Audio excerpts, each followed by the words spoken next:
kebaikan,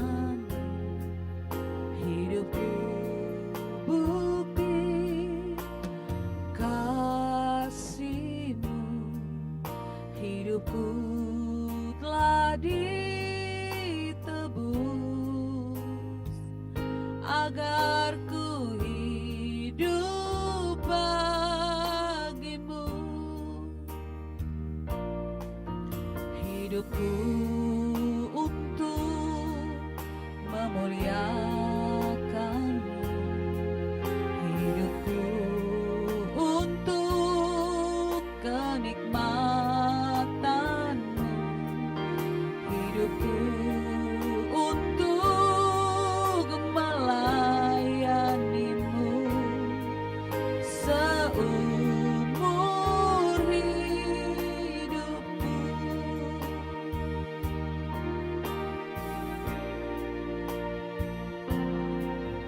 Hidupku bukti kebaikan-Mu, hidupku bukti kasih-Mu, hidupku telah ditebus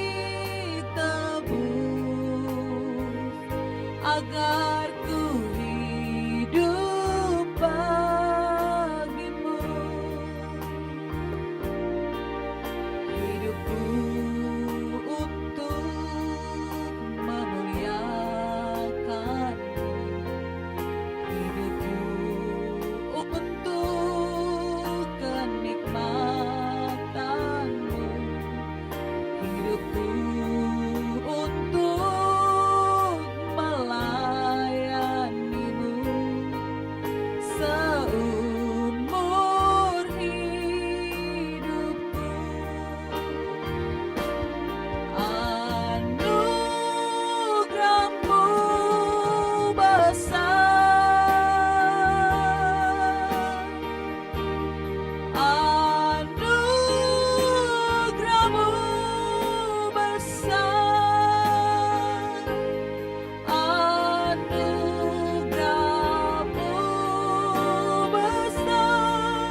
Yesus kau kekasih jiwaku, kau telah ubahkan hidupku menjadi ciptaan yang baru. Kau telah korbankan hidupmu,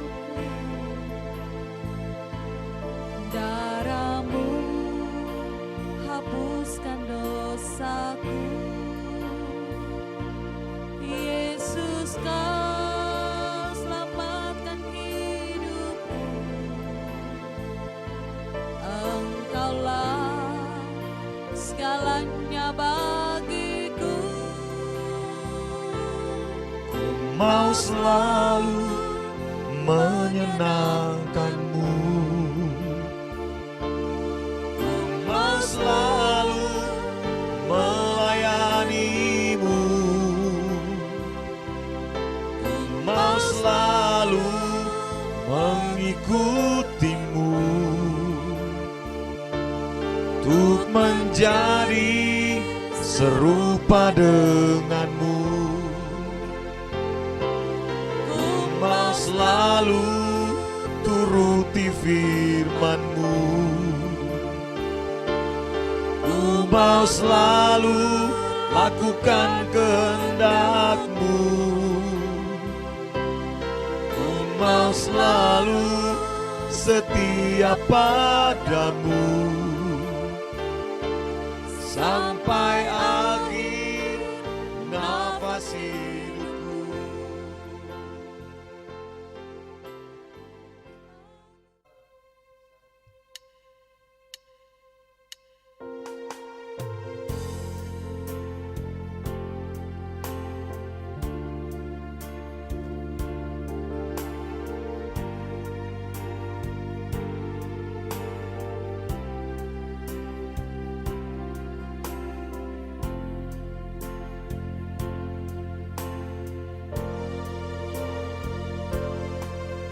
Betapa ku mencintaimu,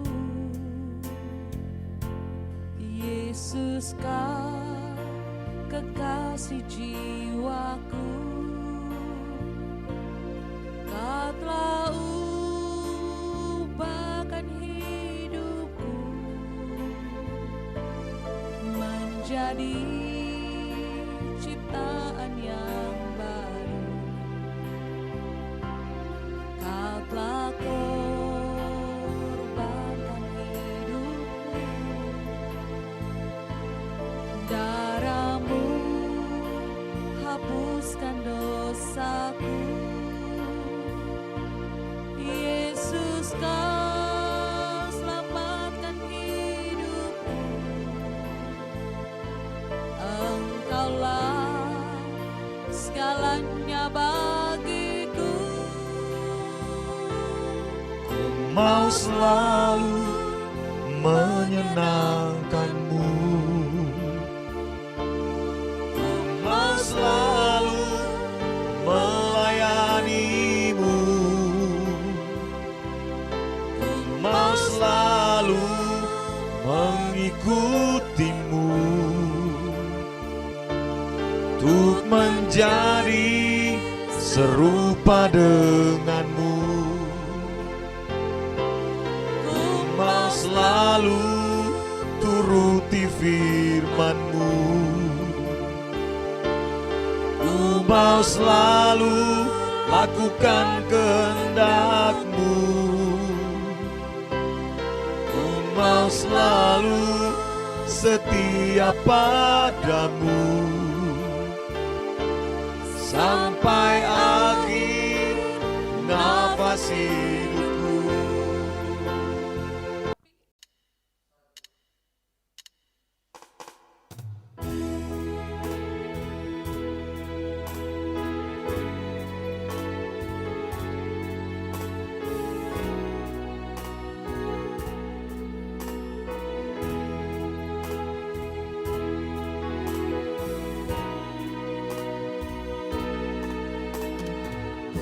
Penolongku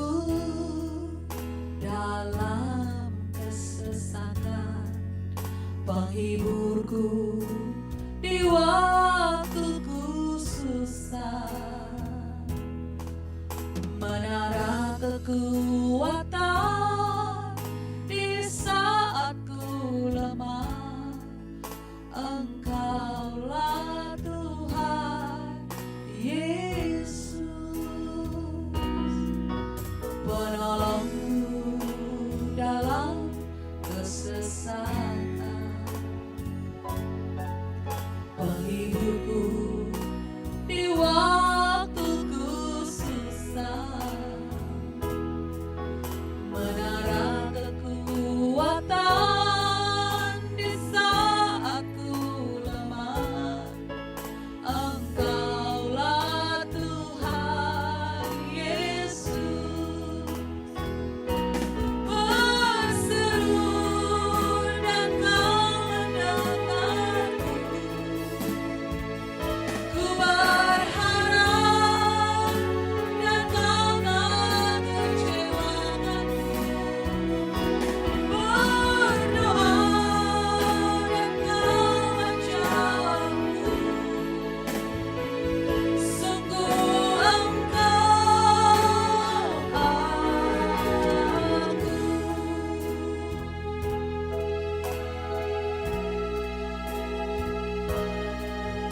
Penolongku dalam kesesatan, penghiburku di waktuku susah, menara kekuatan di saat ku lemah. Engkaulah Tuhan Yesus, penolongku dalam kesesatan, penghiburku di waktuku susah, menara kekuatan di saat ku lemah.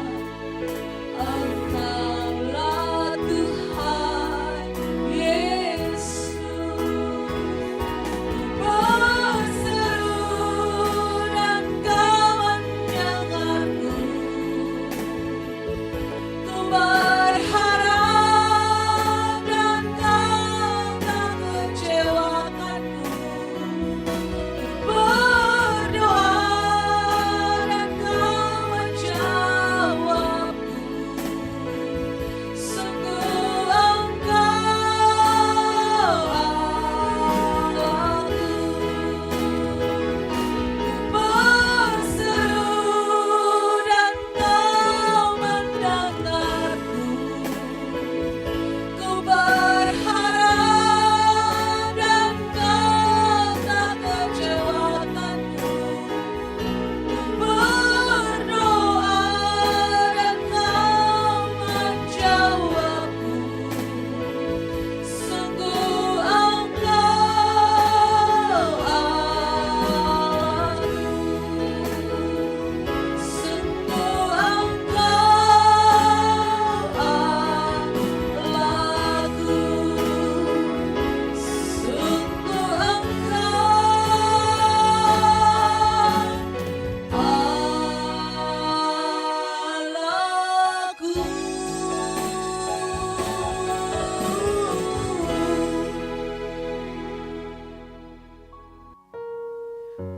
Shalom, salam sejahtera bagi kita semua.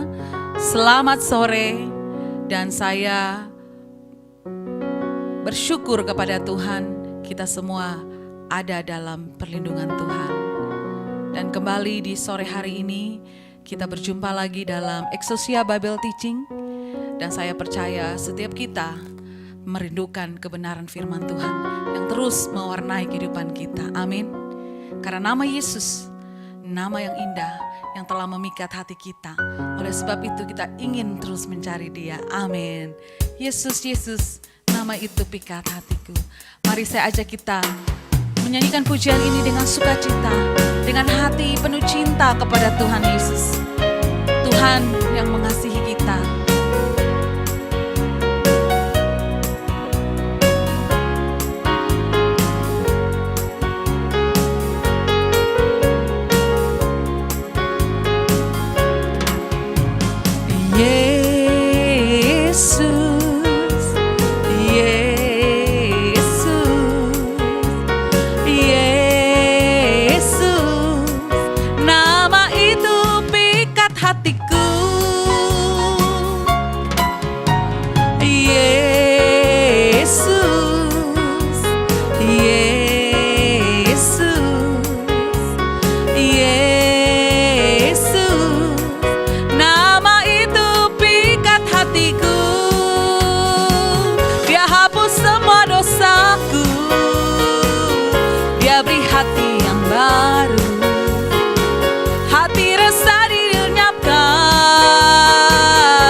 dikuatkan, hidup kekal Dia berikan padaku.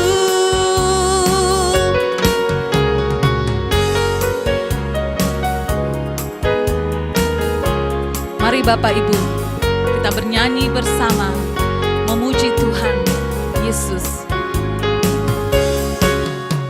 Yesus, Yesus, Yesus, nama itu pikat hatiku. Sekali lagi, Yesus, Yesus, Yesus, nama itu pikat hatiku. Dia hapus semua dosaku, oh, Dia beri hati yang baru, hati resah dilenyapkan, sejahtera Dia berikan, hati bimbang dikuatkan, hidup kekal Dia berikan padaku. Dia hapus semua dosaku, oh, Dia beri hati yang baru, hati resah dilenyapkan, sejahtera Dia berikan, hati bimbang dikuatkan, hidup kekal Dia berikan padaku. Dia hapus semua dosaku.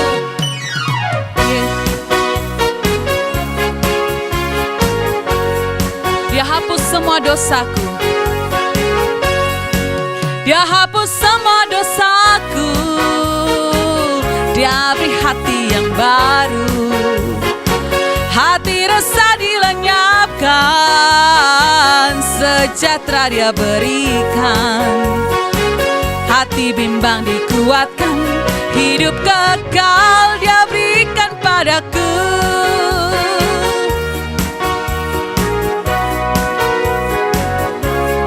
Haleluya. Hidup kekal Dia berikan kepada kita, karena Dia satu-satunya kebahagiaan kita. Mari jadikan Tuhan sebagai kebahagiaan yang sejati.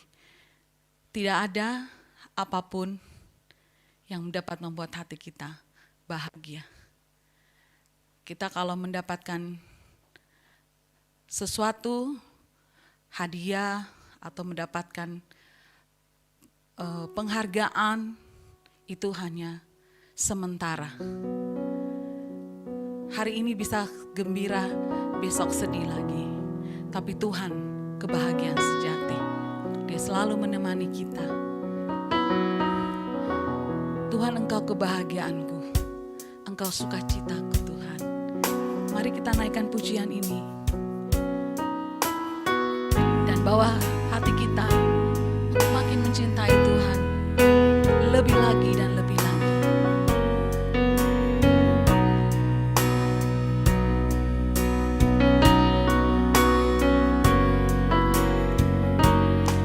Tuhan, Engkau kebahagiaanku,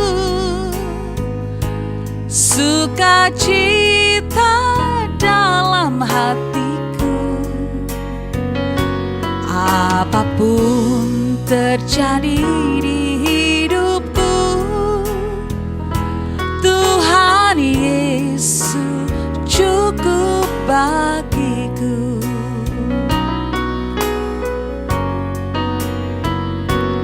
Tuhan, Engkau kebahagiaanku, sukacita dalam hatiku. Apapun terjadi di hidupku, Tuhan Yesus cukup bagiku. Walau hidup ini aku sendiri, Engkau setia menemani.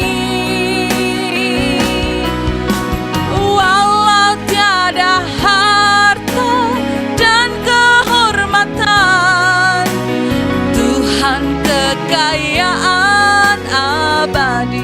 mari. Tuhan, Engkau kebahagiaanku. Tuhan, Engkau kebahagiaanku,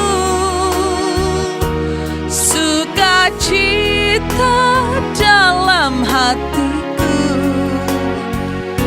Apapun terjadi di hidupku, Tuhan Yesus cukup bagiku.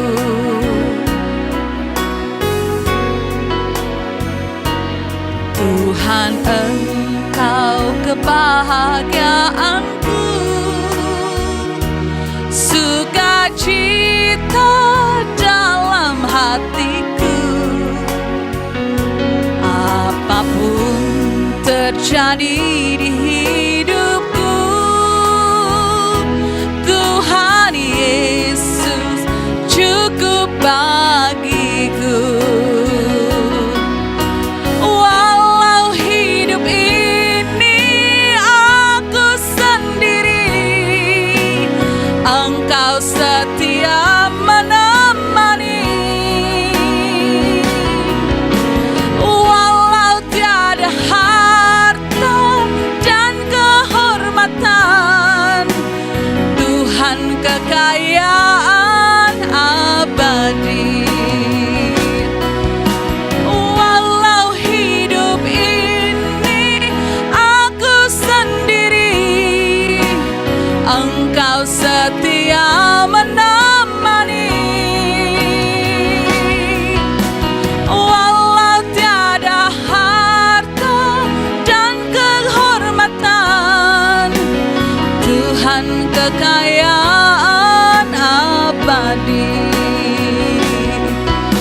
Walau hidup ini aku sendiri, Engkau setia menemani. Walau tiada harta dan kehormatan, Tuhan kekayaan abadi. Tuhan kekayaan abadi. Tuhan kekayaan abadi. Kalau Tuhan kekayaan abadi, kalau Tuhan kebahagiaan sejati, maka dunia ini hampa rasanya. Amin Bapak Ibu. Kalau Tuhan itu sukacita kita, kalau Tuhan memikat hati kita, maka kekayaan dunia tidak mampu memikat hati kita. Terasa dunia ini hampa. Hanya keinginan bertemu Tuhan itu menjadi kebutuhan kita. Di sore hari ini,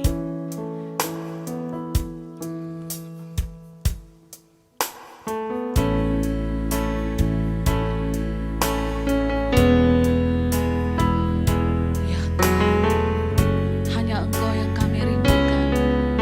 Tanpamu hidup ini terasa hampa. Keindahan dunia ini semu belaka, tiada artinya bagi kami.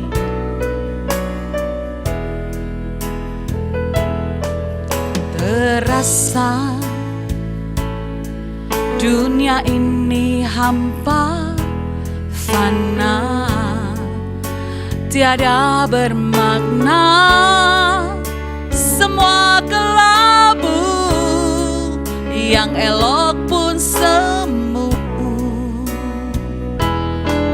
Ya Bapa, nyalakan nafasmu seperti pada putramu. Torehkan kisah jejak anak Allah di hidupku. Terasa dunia ini hampa, terasa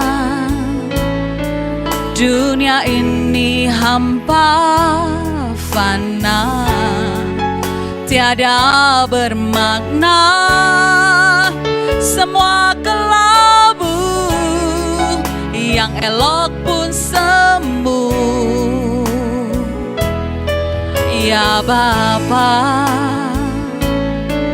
nyalakan nafasmu seperti pada putramu, torehkan kisah jejak anak Allah di hidupku. Di hamparan padang kehidupan, ku rajut senyummu. Perjalanan ini walau dalam bara mengukir permata, di relungku rencana jiwaku, tembangkan rinduku. Di tepi gitaku ku gapai madumu, belakang langit biru. Hanya Engkau Tuhan, kekasih abadi kami. Hanya Engkau Bapa yang menjadi tujuan hidup kami. Biar kebenaran-Mu boleh mengajar kami, kebenaran-Mu memurnikan kami, kebenaran-Mu menuntun kami, agar kami semakin mengenal Tuhan dan berkenan di hadapan Tuhan. Kiranya Tuhan memberkati hamba-Mu, urapi hamba-Mu, biar isi hati-Mu disampaikan melalui hamba-Mu kepada kami. Kami siap mendengarkan firman-Mu. Haleluya. Amin. Baik, Bapak Ibu, kita akan melanjutkan pembahasan khotbah kita pada minggu yang lalu dalam ibadah Exousia Bible Teaching dengan tema khotbah serial tahapan setelah kematian. Nah, kita sudah tiba pada slide ini, Bapak Ibu. Ini sudah sesi yang ke-7 dari serial khotbah tahapan setelah kematian. Ya. Minggu lalu kita sudah tiba di sini, ya, sudah sampai di sini Bapak Ibu. Ya, saya tidak perlu membacakan kembali kisah Lukas pasal 16 ayat 19 sampai 31, tapi saya langsung saja membahas kepada bagian-bagian penting yang saya akan bahas pada sore hari ini. Mari kita mulai. Walaupun nanti pembahasannya pasti berdasarkan Lukas pasal 16 ayat 19 sampai 31 ya. Nah, hari ini saya akan fokus membahas bagaimana kita bisa mengerti istilah-istilah dalam dunia orang mati. Mari kita mulai. Berdasarkan kisah Lukas pasal 16 ayat 19 sampai 31, kita itu bisa menemukan bahwa ternyata di alam sesudah kematian ternyata ada dua bagian. Jadi ada dua bagian, dua tempat sebenarnya yang lebih tepat. Jadi orang setelah mati akan ada di dua tempat. Yaitu ada yang namanya Firdaus, ada yang namanya Hades. Kalau kita melihat dalam kisah ini, Lukas pasal 16, ayat 19 sampai 31, bahwa ternyata Abraham dan Lazarus itu berada di Firdaus. Sedangkan orang kaya yang selama hidup tidak sesuai kehendak Allah, itu berada di namanya dunia orang mati yang disebut dengan Hades. Ya, mari kita lanjutkan.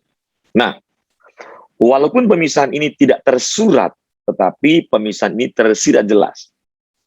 Artinya setelah orang meninggal, orang salehnya dibawa ke Firdaus. Jadi setelah orang meninggal, orang saleh itu dibawa ke Firdaus, Bapak Ibu. Ya. Nah, ini yang kita perlu pahami sebenarnya. Nah,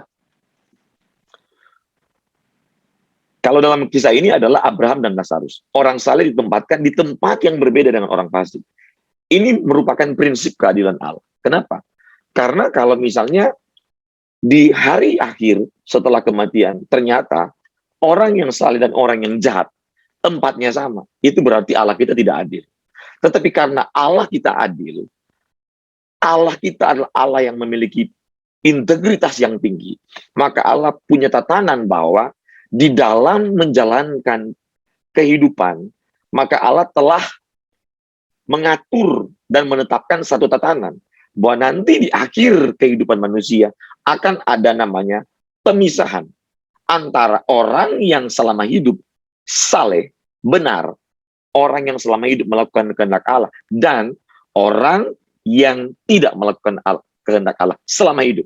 Berarti selama hidup di buminya sama, tempatnya sama. Jadi bumi ini tidak membedakan apa-apa. Orang saleh, orang jahat tinggal di bumi yang sama, tinggal di tempat yang sama, planet yang sama, namanya bumi. Tetapi ingat, setelah kehidupan maka masuk pada tahap kematian. Setelah kematian akan ada pemisahan tempat, akan ada pemisahan orang yang saleh, rohnya sebelum ke surga berada di Firdaus, sedangkan orang yang jahat, rohnya sebelum ke neraka berada di namanya Hades. Ini penting sekali Bapak Ibu. Ini menjadi pelajaran bagi kita bahwa kita selama di bumi seharusnya kita lebih serius mempersiapkan diri dengan baik. Harus lebih serius. Kenapa? Di bumi inilah tempat kita itu bisa menggunakan kesempatan, memperbaiki diri, bagaimana kita bisa berbenah diri, mempersiapkan diri untuk bertemu Tuhan, karena satu hari kita akan berjumpa dengan Tuhan, muka dengan muka. Satu hari nanti kita akan betul-betul memiliki tempat di mana orang saleh akan berada di Firdaus dan orang yang jahat berada di Hades atau di dunia orang mati, di alam maut. Nah, mari kita lanjut. Hades yang nyaman adalah Firdaus yang disebutkan Tuhan. Jadi ada Hades nyaman, ada Hades yang tidak nyaman. Ya, ini kita bisa baca dalam Lukas pasal 23 ayat 43. Firdaus adalah tempat yang sama dengan Hades yang nyaman. Jadi kalau Hades ada dua. Hades nyaman orang-orang saleh, tempatnya orang saleh. Hades tidak nyaman, tempat orang-orang jahat. Ya, kalau Hades nyaman ini kita sebut Firdaus. Nah, Firdaus juga sama dengan pangkuan Abraham, ton kolpon dalam bahasa Yunani, yang berarti tempat terbaik dan terhormat setelah manusia meninggal. Dan inilah keadilan Allah. Ya, jadi keadilan Allah itu bukan cuma pada waktu kita di bumi. Orang yang taat Tuhan pasti akan menolong, melindungi, dan memberkati. Tapi orang yang tidak taat pasti akan mendapatkan bagiannya. Itu keadilan Allah dan itu prinsip tatanan yang sudah Tuhan atur dalam kehidupan manusia. Mari kita lihat. Kata yang lain yang sejajar dengan Hades, yang tidak nyaman, adalah tartaroo. Dari akar kata tartarosas, yang berarti gua-gua yang gelap. Ya. Kata yang sejajar dengan kata tartaroo adalah kata abusos, yang diterjemahkan jurang maut, seperti yang terdapat dalam Roma 10 ayat 7. Ini bukan neraka. Nanti neraka itu ada. Nanti saya akan bahas khusus. Jadi ini sebelum ke neraka, ini tempat transit. Orang yang saleh, rohnya ada di Firdaus. Orang yang jahat, rohnya ada di namanya tartaroo, jurang maut, ya, gua yang gelap, ya, Hades yang tidak nyaman. Ini tempat transit. Nah, karena apa? Karena kita menunggu kebangkitan, ada fase kebangkitan. Makanya kita sudah belajar tahapan setelah kematian. Yang pertama adalah setiap orang akan berada di dunia orang mati. Orang saleh akan di Firdaus, orang jahat akan ada di jurang maut atau di Hades yang tidak nyaman. Setelah ada di situ, saya sudah jelaskan 2 minggu lalu. Setelah berada di intermediate state ini, maka yang kedua akan mengalami masa tahapan yang namanya kebangkitan. Ya, nah nanti ada fase yang saya akan jelaskan setelah ini. Minggu depan saya akan menjelaskan tentang tubuh kemuliaan. Karena ketika kebangkitan, maka orang-orang percaya akan diubah. Tubuhnya akan memiliki tubuh kemuliaan. Dan dengan tubuh ini kita akan naik ke angkasa, menyongsong Tuhan di angkasa. Jadi Tuhan tidak turun ke bumi. Kita yang akan naik menyongsong Tuhan di angkasa. Ini luar biasa. Nah, teknologi apa yang bisa seperti itu? Ya, ini seharusnya menjadi fokus semua orang percaya. Nah, lalu berikutnya. Kata jurang maut dalam Roma 10 ayat 7 dalam bahasa Inggris diterjemahkan the deep atau lubang dalam, dunia kekelaman, ya. Itu dalam Yudas 1 ayat 6. Dalam Wahyu 11 ayat 7 dan Wahyu 17 ayat 8 dan Wahyu 20 ayat 3, kata jurang maut dalam bahasa Inggris diterjemahkan bottomless pit atau jurang yang tidak berdasar. Anda bisa bayangkan jurang yang tidak berdasar. Seberapa dalam jurang itu? Ini kata Alkitab, bukan kata saya. Artinya begini, dengan kebenaran-kebenaran seperti ini bukan hoax, ini bukan mitos, tetapi ini kebenaran yang akan terjadi nanti. Ketika kita berada di situasi seperti ini, tidak ada yang bisa menolong kita, Bapak. Keadilan Allah itu adalah upah bagi orang yang benar selama hidup, dan kebinasaan bagi orang yang jahat selama hidup. Sama-sama upah. Upah itu adalah keadilan Allah. Tetapi bagi orang yang benar adalah kehidupan kekal. Adalah kerajaan Allah. Adalah Firdaus. Ya, Firdaus. Di mana Abraham berada di sana. Sebelum masuk ke surga. Tapi upah bagi orang yang jahat adalah kalau sebelum ke neraka, dia berada di tempat Hades yang tidak nyaman. Jurang maut, gua yang gelap. Ya, jurang yang tidak berdasar. Sebelum ke neraka udah menderita, apalagi ke neraka, Bapak. Ya. Nah, jurang maut adalah tempat penghukuman bagi para malaikat yang jatuh atau murtad. Tempat tinggal roh-roh jahat. Nah, ini. Nah, sekarang kita masuk kepada Firdaus. Nah, kata Firdaus dalam bahasa Yunani diterjemahkan paradeisos. Sehingga kalau kita melihat ini, kata ini yang menjadi akar kata dari paradise, ya, dalam bahasa Inggris, paradise. Paradeisos yang artinya taman atau garden atau park. Sebenarnya kata Firdaus bukan menunjuk sebuah tempat, sebuah tempat, tetapi lebih menunjuk gambaran sebuah tempat atau keadaan yang nyaman. Jadi lebih tepat lagi begini, Firdaus ini bukanlah tempat, tapi ini gambaran di mana roh kita ini, itu bukan dunia fisik ya, roh kita itu berada di satu tempat yang nyaman. Ini gambaran kenyamanan roh orang-orang saleh, roh orang-orang kudus, roh orang-orang yang selama hidup melakukan kehendak Allah ada di tempat yang nyaman. Mereka tidak bergentayangan, ya, jelas ya. Nah, tempat yang ideal untuk menikmati keindahan itulah Firdaus. Ini ciri-cirinya. Dan kenyamanan di mana terdapat kebahagiaan yang sempurna. Jadi roh kita yang roh yang orang yang sudah meninggal, yang saleh, itu tidak tersiksa, tidak menderita, tidak gentayangan. Mereka memiliki tempat yang nyaman. Anda bayangkan, di dunia ini saja ada taman-taman yang indah. Anda kalau pernah ke Dubai, saya pernah ke Dubai, ya, ada taman yang indah, itu disebut kota bunga kalau di Indonesia. Itu bunganya luar biasa. Saya pernah ke Belanda juga dengan istri. Itu kota bunga luar biasa dan tamannya indah banget. Anda bayangkan, yang diciptakan manusia aja yang terbatas otaknya. Ini manusia yang terbatas bisa menciptakan taman yang indah. Anda bayangkan, tamannya indah. Anda cari di Google atau di YouTube. Cari taman indah di Dubai, di Belanda. Waduh, itu luar biasa. Apalagi taman yang Tuhan ciptakan. Itulah Firdaus. Jadi tempat yang ideal untuk menikmati keindahan dan kenyamanan. Di mana terdapat kebahagiaan yang sempurna untuk dinikmati. Tidak ada air mata duka cita. Tidak ada perang di sana. Tidak ada sakit penyakit di sana. Dan berbagai penderitaan lain. Enggak kita ketemu di sana. Semua roh-roh orang saleh yang berada di Firdaus, semua mereka itu berada dalam keadaan nyaman. Mereka menikmati keindahan dan kebahagiaan. Tetapi bukan alam fisik. Jelas ya. Nah, tempat di mana ini ciri-ciri Firdaus. Tidak terdapat dosa dan tidak terdapat kenajisan di sana.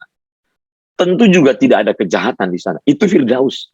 Menunjuk suasana Eden yang pernah diciptakan oleh Tuhan sebelum manusia jatuh dalam dosa.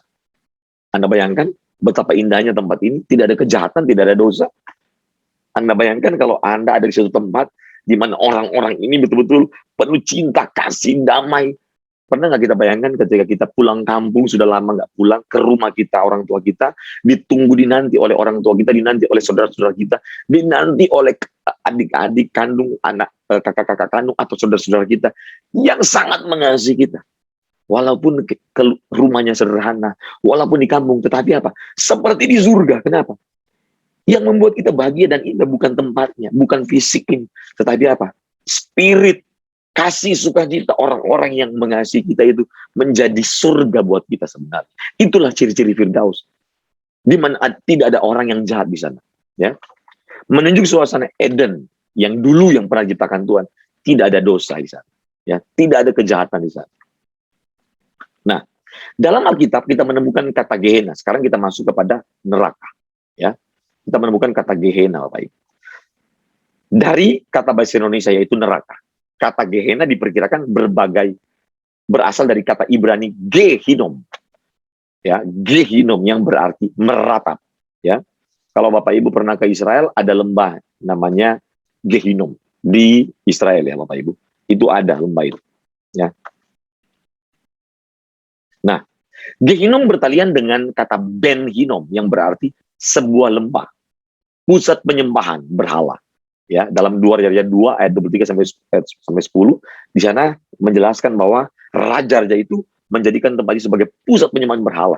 Mereka membakar korban-korban, mereka mempersembahkan bayi-bayi. Itu mereka jadikan tempat itu sebagai, mereka namakan tempat itu sebagai Gehinom, ya. Nah, bagi orang Yahudi, kata Gehenna memiliki pengertian tempat penghukuman bagi orang-orang berdosa. Itu bagi orang Yahudi, ya. Nah, kata Gehenna biasanya menunjuk tempat penyiksaan atau penghukuman kekal, disertai dengan api yang menyala-nyala. Jadi orang Yahudi meyakini bahwa akan ada tempat yang akan menghukum orang-orang jahat. Orang Yahudi pun mengakui itu. Yang mereka sebut adalah Gehenna, ya, atau Gehinom. Nah, konsep tentang penghukuman yang mengerikan ini baru muncul dalam Perjanjian Baru. Dalam PL terdapat kata Seol. Tidak selalu dianggap tempat penyiksaan atau penghukuman, ya. Jadi kata Seol dalam PL Perjanjian Lama tidak selalu dianggap tempat penyiksaan atau penghukuman, tetapi beberapa ayat mengindikasikan bahwa kata Seol itu tempat penyiksaan atau penghukuman, walaupun tidak semua, ya. Nah, dalam Perjanjian Baru, Gehenna ini adalah tempat pembuangan permanen bagi mereka yang tidak diperkenankan tinggal dalam kerajaan Bapa. Jadi artinya begini, ini tempat terakhir bagi orang-orang yang jahat selama di bumi untuk mereka mengalami hukuman kekal. Inilah tempat kebinasan kekal bagi orang-orang jahat yang kita sebut neraka, yang dalam kata Yunaninya Gehenna, ya. Ini sudah permanen, sudah nggak ada tempat lagi setelah ini. Ini telah tempat terakhir bagi orang-orang jahat. Ini membuat kita ini sebenarnya semakin serius sebenarnya mempersiapkan diri. Karena begini, saya melihat ada begitu banyak orang Kristen, ya, yang hidupnya seolah-olah Tuhan tidak ada. Seolah-olah dia hidup itu Tuhan tidak pernah lihat apa yang dilakukan. Seolah-olah kejahatan dia itu Tuhan tidak tahu. Ini berbahaya, Bapak Ibu. Ada banyak orang hidup di luar kesadaran. Manusia itu terdiri dari 3 komponen. Ada roh, jiwa, dan tubuh. Dalam roh itu ada namanya ruah. Bahasa Ibrani ruah atau roh. Tapi ini roh yang berhubungan dengan unsur kehidupan. Ini yang menyebabkan kita itu bisa hidup. Dari mana ini? Dari Tuhan. Tuhan yang mengembuskan. Kejadian pasal 2 ayat 7. Tuhan yang mengembuskan nafas hidup kepada kita. Maka ada kehidupan. Tetapi di dalam hembusan nafas Allah ini ada namanya include fasilitas dengan namanya potensi neshama. Apa itu? Neshama, kesadaran. Nah, ini yang menjadi penting sebenarnya. Karena percuma kalau kita hidup, menjalani hidup seperti manusia lain, tapi menjalani hidup tanpa kesadaran atau di luar kesadaran. Percuma. Ya, ini berbahaya. Misalnya, anak kecil yang usia 6 bulan, dia telanjang pun dia nggak malu. Karena kesadarannya belum on. Kesadarannya itu belum berfungsi maksimal. Tapi kalau anak yang sudah usia 12 tahun, sudah mulai malu. Apalagi sudah 20 tahun, mulai malu. Anda bayangkan nggak? Kalau orang 20 tahun sudah, dia nggak punya kesadaran. Kesadaran seperti kesadaran usia 20 tahun, misalnya sama dengan kesadaran anak usia 6 bulan. Lucu kan? Dan bukan lucu. Waduh, memalukan. Tiba-tiba anak usia 20 tahun, orang usia 20 tahun, telanjang keluar dari rumah, jalan-jalan di mall. Bayangkan kira-kira. Ini kenapa? Ini berarti itu dia tidak punya kesadaran. Nah, orang kalau tidak punya kesadaran, dia tidak punya rasa malu. Inilah yang terjadi. Banyak orang Kristen hidup tanpa kesadaran, di luar kesadaran. Dia hidup suka-suka dia, tanpa rasa malu, tanpa ada tanggung jawab, tanpa dia berpikir bahwa nanti di ujung kehidupan ada kematian, tanpa dia berpikir bahwa setelah kematian ada namanya penghakiman, ada namanya pertanggungjawaban. Ini berbahaya sekali. Kalau seolah-olah dia menikmati hidup yang dipenuhi dengan dosa dan kejahatan.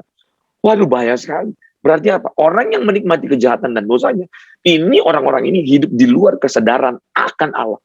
Orang yang hidup di dalam kesadaran Allah, pasti dia akan menjaga hidupnya baik-baik. Dia akan menjadikan diri sebagai bait Allah, bait Roh Kudus. Dia akan menjaga kesucian hidupnya. Dia akan memastikan bahwa apa yang masuk dalam pikirannya semuanya bersih, suci. Apa yang masuk dalam telinganya semuanya bersih, suci. Tapi kalau orang hidup di luar kesadaran, maka kesadaran terakhir dia nanti ketika dia sadar, itu ujung sudah berada di mana? Di alam kematian. Nah, ini ngeri sekali. Di alam kematian bukan tidak ada, di dunia orang mati bukan tidak ada kesadaran. Ada. Di Firdaus ada kesadaran. Coba lihat percakapan Lukas pasal 16 ayat 19 sampai 31, apalagi di surga dan neraka. Waduh. Pasti ada kesadaran, ya. Nah, gunakanlah kesadaran kita ini untuk terus mengingat akan Allah, melakukan kehendak Allah. Terus-menerus untuk bertanggung jawab sebagai anak-anak. Terus menjaga hati, menjaga hidup, agar hidup kita suci. Saya ini ngomongnya nggak terlalu keras, Bapak Ibu, karena saya lagi di kamar hotel. Ya, dan saya sendiri. Ini pun menguji saya. Saya seperti apa hidup saya ini ketika sendiri. Saya harus bertanggung jawab sama Tuhan. Kesadaran saya harus on 1x24 jam. Nggak boleh ketika ada orang baru saya sadar saya on, seolah-olah itu saya paling suci. No, harus dimanapun kita ada. Harus menjaga kesucian hidup. Nah, gunakanlah waktu-waktu yang sisa ini. Sisa hidup kita ini untuk kita gunakan, kita mengisi dengan kehendak Allah. Mengisi dengan bagaimana berjuang untuk kita semakin berkenan di hadapan Allah. Ya, karena satu waktu kita akan berada di ujung kehidupan. Maut akan menyambut kita. Tidak ada yang bisa melawan. Persiapkan diri kita dengan baik. Nah, berikutnya, neraka adalah sebuah tempat dan sekaligus menunjuk sebuah suasana. Ini adalah tempat di mana terdapat manusia terpisah dari Allah dan tidak memiliki kesempatan untuk dipulihkan kembali. Bapak Ibu, saya ingin tekankan di poin ini. Yang paling tragis, saya sudah sampaikan itu minggu lalu, tapi saya mau ulang lagi. Perhatikan ini. Yang paling tragis bagi hidup manusia adalah ketika manusia terpisah dengan Allah selama-lamanya. Anda terpisah dengan anak 2 bulan gak ada masalah. Terpisah dengan anak setahun pun gak masalah. Tapi kalau kita terpisah dengan Allah selama-lamanya, itu masalah besar. Karena kita sedang berada dalam kehidupan, kebinasaan, kekal. Mengerikan, Bapak Ibu. Coba Bapak Ibu bayangkan, kita saja kalau terpisah dengan istri, dengan suami, dengan anak, dengan orang yang kita kasih, terpisah 1 bulan. Waduh, itu nggak tahan. Terpisah 3 bulan, nggak tahan. 6 bulan nggak tahan. Apalagi setahun. Nggak mungkin tahan. Bayangkan bagaimana kita terpisah dengan pribadi Allah kita, Tuhan kita, sang pemilik roh kita. Karena roh kita ini akan membutuhkan sang pemilik sumber, sang pemilik roh kita itu. Maka keterpisahan dengan Allah itu menjadi penderitaan yang paling berat dalam hidup manusia. Bukan keterpisahan dengan apapun, dengan siapapun. Hanya keterpisahan dengan Allah yang akan menjadi penderitaan yang paling berat. Catat itu, Bapak Ibu. Catat baik-baik. Di mana itu? Di neraka. Nah, Anda tidak bisa bertobat di neraka. Anda tidak bisa bertobat di dunia orang mati. Anda tidak bisa memperbaiki diri di dunia orang mati. Tempat kita memperbaiki diri di bumi selama kita masih hidup. Perbaiki dengan sungguh-sungguh hidup kita. Kita siapkan hidup kita untuk ketemu Tuhan. Menjadikan pertemuan dengan Tuhan, perjumpaan dengan Tuhan, pertemuan yang paling indah. Itu yang kita terus bayangkan, imajinasikan. Bayangkan terus tiap hari. Satu waktu kita akan ketemu Tuhan. Makanya, saya selalu nyanyikan lagu ini, Bapak Ibu. Apa namanya? Ku tak tahu sampai kapan hari hidupku, akhir hayatku ini tidak menentu. Namun yang pasti perjalanan hidup ini berakhir di suatu saat nanti. Sebelum hari akhir hidupku tiba, sebelum semua kesempatan tiada, ku kan berjuang dalam pertandingan iman, mengakhiri dengan kemenangan. Hanya satu kerinduanku sempurna seperti Bapakku, sesuai rancangan semula, serupa dengan Tuhan Yesus, tujuan imanku berkenan di hadapan Bapa. Waduh, satu waktu kita akan ada di ujung kehidupan kita. Persiapkan diri dengan baik, Bapak. Ini adalah tempat di mana terdapat manusia terpisah dari Allah dan tidak memiliki kesempatan untuk dipulihkan kembali. Itulah neraka. Nah, Bapak Ibu, minggu depan saya akan membahas tentang tubuh kebangkitan. Minggu depan ya. Jadi, minggu depan saya akan bahas tubuh kebangkitan. Nantikan minggu depan. Terima kasih, Tuhan berkati. Mari kita berdoa. Bapa, kami mau berjuang terus untuk melakukan kehendak-Mu, Bapa. Kami berjuang terus untuk mengisi sisa hidup kami dengan kehidupan yang berkenan di hadapan. Melakukan kehendak Allah dan menyelesaikan pekerjaan yang Tuhan percayakan kepada kami.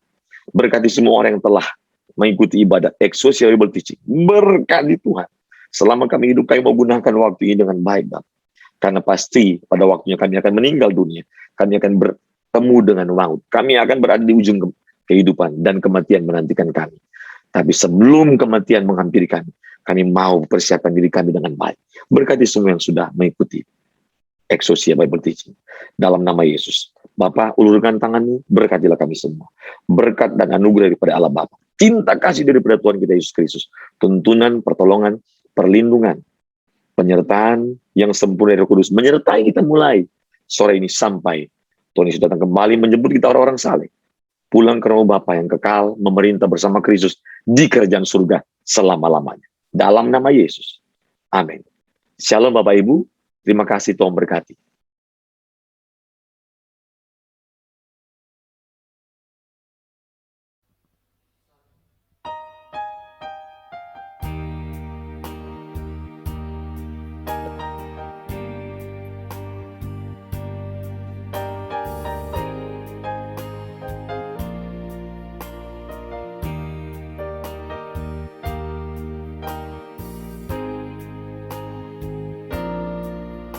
Hidupku bukti kebaikan,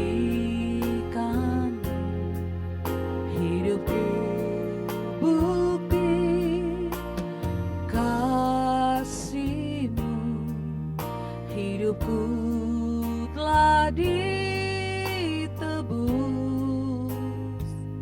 agar ku hidup bagimu.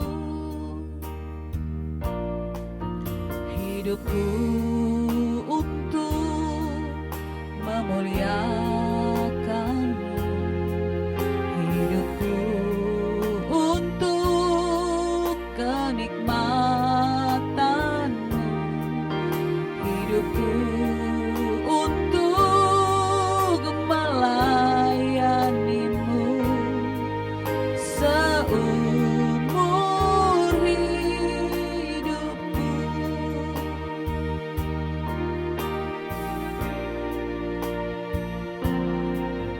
Hidupku bukti kebaikan-Mu, hidupku bukti kasih-Mu, hidupku telah ditebus